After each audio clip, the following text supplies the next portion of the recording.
उसमें हम लोग ने कुछ सम्स किए थे जिसमें तुम्हारे डिस्क्रीट मासेस और कंटिन्यूअस बॉडीज इनके सम्स हमने देखे थे। ठीक है, थोड़ा इसी टॉपिक को आगे लेके जाऊंगा मैं अभी। ठीक है, इसी में मैं तुम लोगों को कंजर्वेशन भी लगा दूंगा, elastic origin, non elastic, inelastic origin भी लगा दूंगा।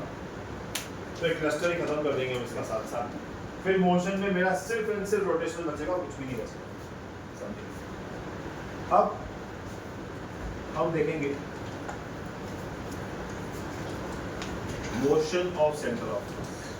अब पहले ना इसका कंसेप्ट पढ़ते हैं कि क्या है। देखो, motion of centre of mass क्या है। तुम लोग ना अभी इस टॉपिक को अपने माइंड में ला लो। सारे बुक्स बंद, 5 मिनट के लिए सब खाली बोर्ड पे, सारे बुक्स बंद, कोई बुक्स ऑन नहीं चाहिए, कोई भी, सब बुक्स बंद कर। तू खाली निहाल वहां से उठ जा। कभी देखो बहुत डिस्टर्ब कर रहा है। ऐसे निहाल के मुझे फोन आया था, इधर आगे बैठ।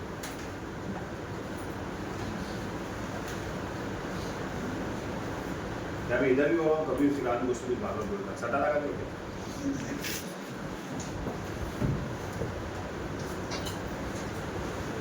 ठीक है, मोशन ऑफ सीओएम। अभी देखो क्या हम बात कर रहे हैं, सेंटर ऑफ मास के मोशन की बात कर रहे हैं। इसकी बात कर रहे हैं, सेंटर ऑफ मास के मोशन की बात। इसका मतलब हम यहाँ पे समझेंगे आज शिफ्ट ऑफ सीओएम पॉसिबल है या नहीं।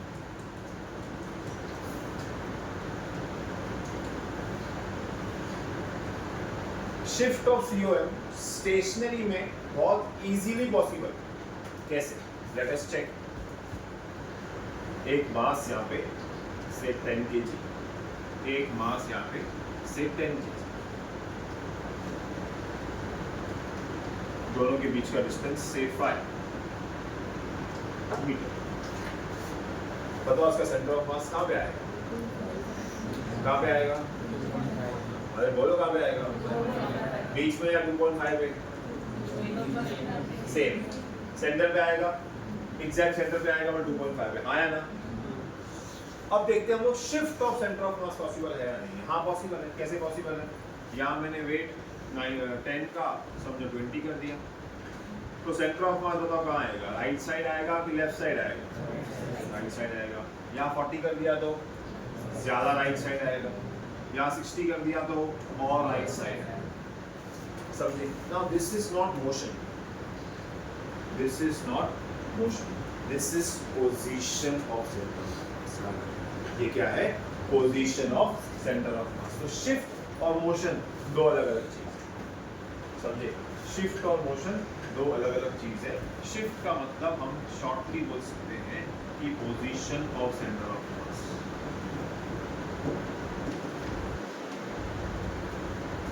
ठीक है, चलो अब हमें ये देखना है कि क्या जब हम मूव कर रहे हैं, चल रहे हैं, तो सेंटर ऑफ मास का मोशन, जब मैं मोशन बोल रहा हूं तो मैं सेंटर ऑफ मास की वेलोसिटी और एक्सेलरेशन की बात कर रहा हूं। जैसे इंडिविजुअल बॉडीज का वेलोसिटी होता है, जैसे इंडिविजुअल बॉडी का एक्सेलरेशन होता है, जैसे इंडिविजुअल बॉडीज का डिस्प्लेसमेंट होता है, तो वही हमको सेंटर ऑफ मास का वेलोसिटी, एक्सेलरेशन और डिस्प्लेसमेंट अभी हमको पढ़ना है। जैसे लॉज ऑफ मोशन हमने किया, वैसे मोशन ऑफ सीओएम अभी हम पढ़ेंगे। समझे? इसमें ये 3 चीजें बहुत इंपॉर्टेंट है। अब इन 3 चीजों के लिए पहले हमको हमारे बेसिक्स बहुत ज्यादा रिवाइज करनी पड़ेगी। बेसिक्स में हमने एक फॉर्मूला देखी थी जो थी centre of mass of x axis, which was, उसका फॉर्मूला क्या है?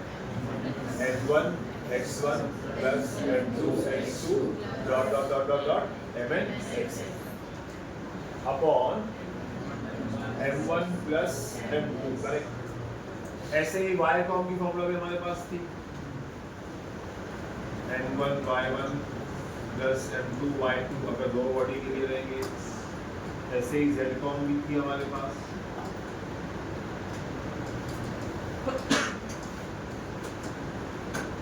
देखो ऊपर मैंने m1 प्लस m2 लिखा है, नीचे मैंने कैपिटल M लिखा है, बात एक ही है। वो सम ऑफ क्या है? मासेस। क्या है वो? सम ऑफ मासेस। तो m लिखूं या m1 प्लस m2 लिखूं, एक ही बात है, m का मीनिंग ही m1 प्लस m2 है, समझे।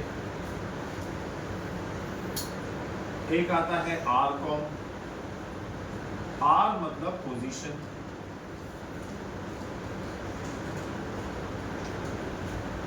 ये होता है m1 r1 plus m2 r2 upon m1 plus, ठीक है। पोजीशन मतलब एग्जैक्ट लोकेशन। अब इसका मीनिंग क्या हुआ पोजीशन का? फॉर एग्जांपल देखो, ये ग्राफ है, समझो मेरे पास एक पॉइंट है P, यहाँ पे P y एक्सिस पे यहाँ मार्क हो रही है, P x एक्सिस पे यहाँ मार्क हो रही है, तो ये हो जाएगा x, y, और इसकी पोजीशन ग्राफ में ये होता है आपका r, ये होता है आपका r, समझे। ओरिजिन से उसका एग्जैक्ट डिस्प्लेसमेंट या ओरिजिन से उसका एग्जैक्ट पोजीशन, हम एक्सिस में बात नहीं कर रहे हैं, ये भी राइट है, मैं उसको क्या बोलता हूँ, पोजीशन में ये भी आता है, एंगल भी आता है, दोनों। मैं बोलता हूँ कि सर मुझे P तक जाना है, ठीक है। अगर तू ओरिजिन से जा रहा है तो x एक्सिस में x जा, फिर परपेंडिकुलर y एक्सिस में y जा, तो P तक पहुंच जाएगा। या तो एक काम कर, ओरिजिन से थीटा एंगल देख और r डिस्टेंस चला जा, तो भी एक ही बात है।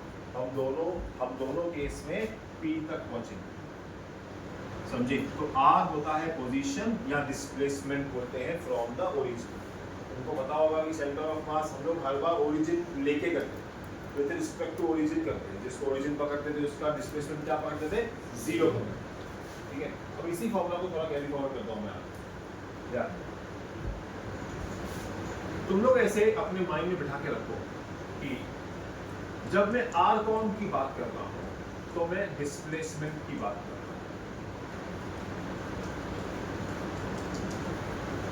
जब मैं r कॉम की बात कर रहा हूं तब मैं किसकी बात कर रहा हूं, डिस्प्लेसमेंट की बात कर रहा हूं। यहाँ पे हो जाएगा m1 r1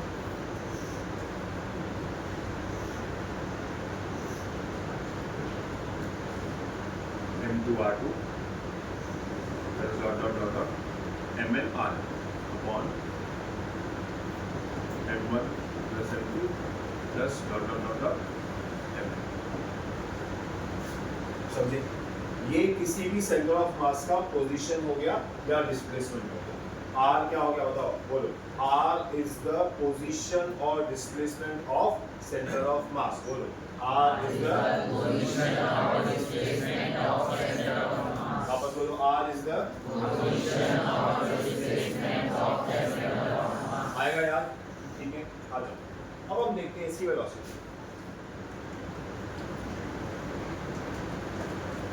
अब जनरल टर्म में वेलोसिटी v होता है और वेलोसिटी की फॉर्मूला होती है displacement upon time. General term में इसकी फॉर्मूला क्या होती है, डिस्प्लेसमेंट अपॉन टाइम। ध्यान, अगर तुम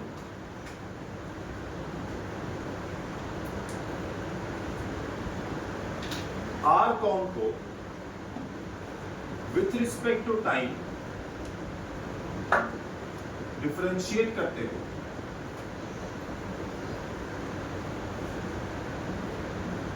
तो आपको वेलोसिटी की वैल्यू मिलेगी। क्या मिलेगी, वेलोसिटी की वैल्यू। देखो हमको पता है dx/dt इज v, ये तुमको लिखाया था मैंने मोशन में। क्या होता है dx/dt, क्या होता है v, small displacement upon time is v, small displacement upon time is v। समझे, ये तुमको बात याद रखनी है। तो मुझे यहाँ पे क्या लिखना है, वेलोसिटी की जो फॉर्मूला है, वेलोसिटी की फॉर्मूला जो आपकी है वो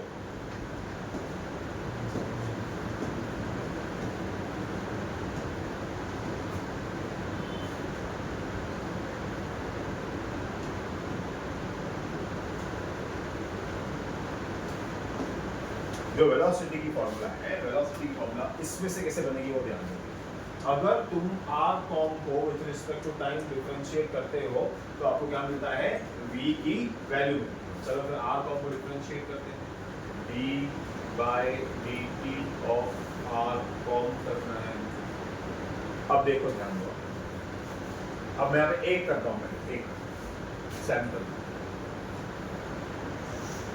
D by D T of M1 R. ध्यान दो, आगे का तुम खुद ही समझ जाओगे, क्या सबका लॉजिक सेम है। अब डिफरेंशिएशन में M1 और R1, डिफरेंशिएशन में वही डिफरेंशिएट होता है जिसका टर्म विथ रिस्पेक्ट टू होता है, मतलब T वाले डिफरेंशिएट होंगे, नॉन T वाले डिफरेंशिएट नहीं। हालांकि यहाँ पे दोनों नॉन T, तो मैं क्या करता हूँ, M1 को, क्योंकि during the motion centre of mass अगर मूव करना है, during the motion mass will not change. ये बात नहीं करते, अभी नहीं करते, यहाँ पे देखो, during the motion mass will remain constant. Therefore, M1 d by dt R1, derivatives का रूल है, जो कांस्टेंट है वो डिफरेंशिएशन के बाहर आ जाता है। चलो, dr by dt, r मतलब यहाँ पे क्या है, डिस्प्लेसमेंट, और डिस्प्लेसमेंट अपॉन टाइम क्या होता है, वेलोसिटी। तो ये बन जाएगा M1, क्या बन जाएगा ये M1 v2। इसी तरीके से दूसरा क्या बनेगा M2 v2, उससे तीसरा क्या बनेगा M3 v3। तो क्या तुमको लगता है जब मैं dr com by dt करूंगा तो मुझे यहाँ पे v com मिलेगा? बोलो हाँ है ना, हाँ है ना, समझ में आया? नहीं समझा? समझा कि नहीं समझा? अगर मैं r com को डेरिवेट करूंगा तो मुझे क्या मिलेगा, v com। जैसे मैं dr1 by dt कर रहा हूँ तो v1 मिल रहा है, देखो dr1 by dt कर रहा हूँ तो v1 मिल रहा है, तो dr com by dt करूँगा तो क्या मिलेगा, v com मिलेगा। समझे? तो मैं क्या ऐसे एक पूरी फॉर्मूला लिख सकता हूँ कि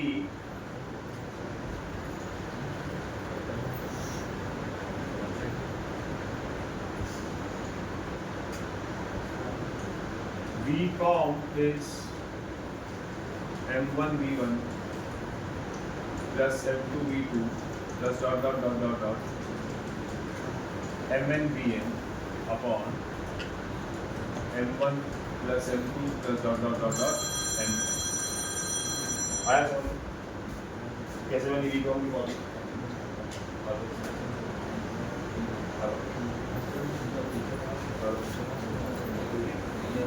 हेलो हेलो, बोलो, इसमें कोई डाउट? पूछो इसमें कोई डाउट? किसी को भी कोई डाउट इसमें? समझा वी कॉम कैसे आया? पीछे कोई डाउट? पीछे इधर, आगे समझो, आगे कोई डाउट? बोल बोल, कहाँ पे? हाँ, बच्चे बोल रहे हैं कि सर यहाँ पे कैसे करेंगे? यही बोल रहे हो? इसका डेरिवेटिव कैसे होगा? मास कांस्टेंट है, ये नहीं बोलना सर इसका डेरिवेटिव 0 होगा, ये नहीं बोलना इसका डेरिवेटिव 0 होगा। समझे? ठीक है? v com तुमको समझा कैसे निकला? m1 v1 m2 v2 m3 v3 dot dot dot dot mn vn upon m1 plus m2 plus m3 dot dot dot mn। समझे? तो आप लोग को मोशन में डिस्प्लेसमेंट की फॉर्मूला पहले ही बता दी, वेलोसिटी की फॉर्मूला आप तुम्हारे पास यहाँ पे आ गई। अब रहा acceleration. Can you predict what will be acceleration? m1 a1 plus m2 a2 plus m3 a3 dot dot dot dot mn an upon m1 plus m2 plus mn dot dot dot mn। ये हो गया तुम्हारा acceleration. अब ये notes में तुम लिख लोगे पूरा का पूरा, ये मैं लिखूंगा। ये है इसका स्लाइट इंट्रोडक्शन। अब तक हमने मोशन वगैरह को चालू नहीं किया। तो I show you one example कि मोशन ऑफ सीओएम एक्चुअली है क्या। समझे? मोशन ऑफ सीओएम एक्चुअली है। कुछ नहीं। तो velocity of centre of mass निकालने के लिए पूछेंगे या acceleration of centre of mass निकालने के लिए पूछेंगे और कुछ वो आपको पूछेंगे, समझे? तो यहाँ पे एक एग्जांपल है, या एक पॉइंट मैंने, ठीक है सब मैं बता दूंगा, जगह नहीं लिखनी है, जगह नहीं लिखनी बता देते हैं।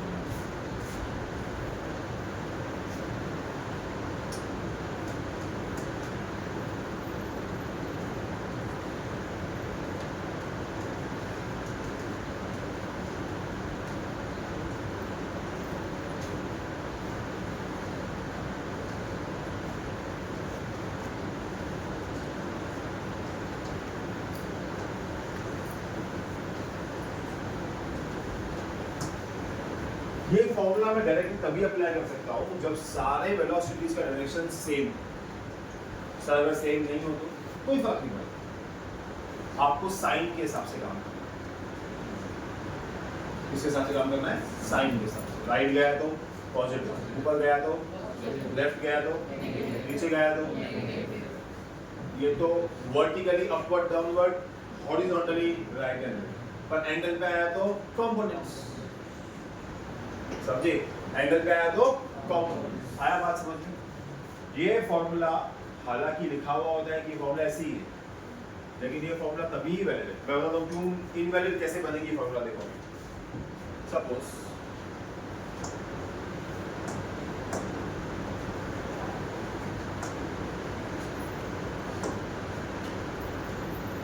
सपोज मैंने एक बॉल है, मास या बॉल है M2, ये दोनों आपस में कनेक्टेड है। So this is a system of masses. System of masses.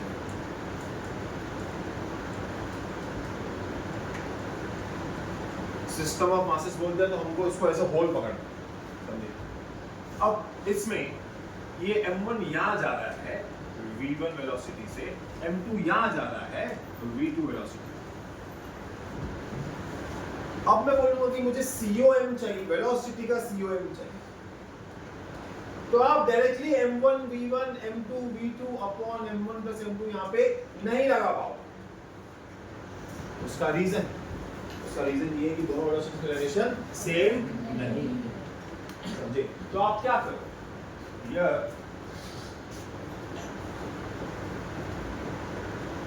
you cannot apply VCOM directly since